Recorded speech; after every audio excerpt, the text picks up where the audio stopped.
I'm Joyce Riley. I used to be Joyce Nickel, and I went to flat top school between when I started school in the first grade and graduated out of there in the 8th grade.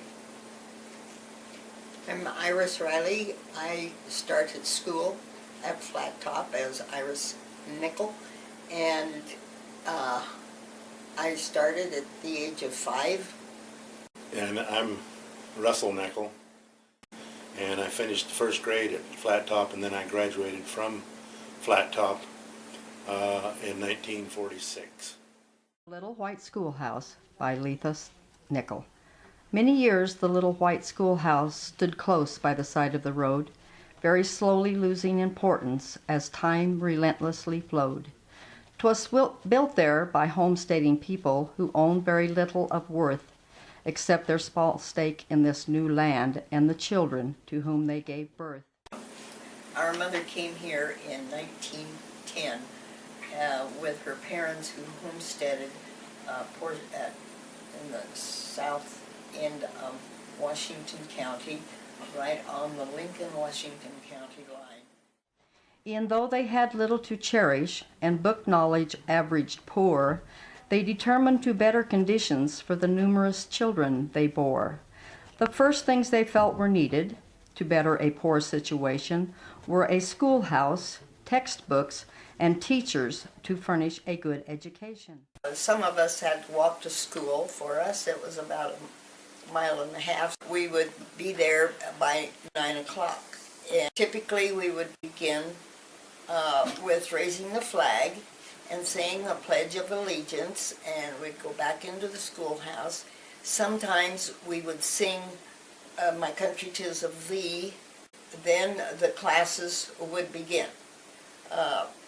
There was a recitation bench, and each class was called to this bench. I usually started with reading and followed with arithmetic and the social studies part, geography, history, etc. And spelling came at the end of the day. At the middle of the morning, we usually had a 15-minute recess, and after coming in from that, we would have more recitation.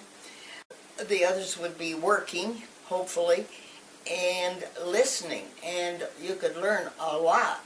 Being in a lower grade, starting lower grade, and having the upper grades ahead of me, and watching what they did all the time, I learned as much from that as I did probably from the grade that I was in all the time, because we was always watching everything ahead of us.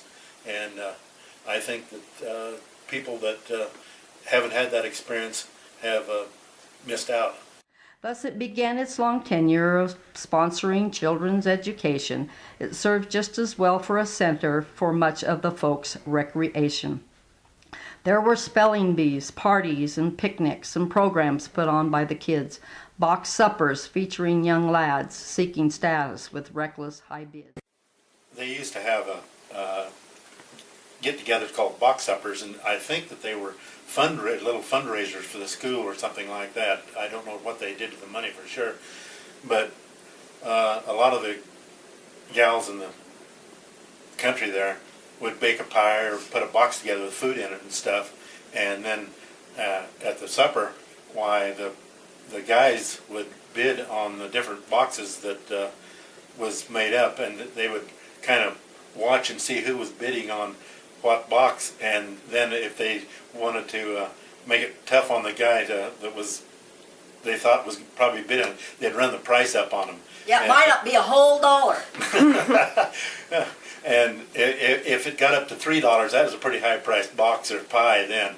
But then they were really rich. But what the consequences of buying the pie or the box was that you got to eat with the person that brought that pie or whatever, and that was a reward, not the consequences. The reward, I guess you would call it. The little white schoolhouse served well both the time and the place. As change brought about its beginning, so change brought an end to its race.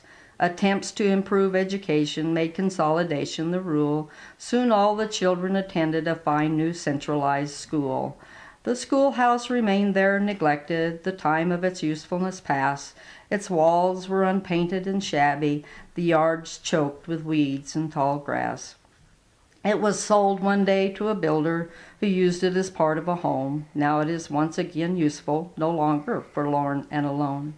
When they brought big trucks and tractors and hauled the old schoolhouse away, I yearned for the time it was built there, for I too was young in that day. I love that time in my life, and I would do it. I would do that part of my life over. It was great going to school there.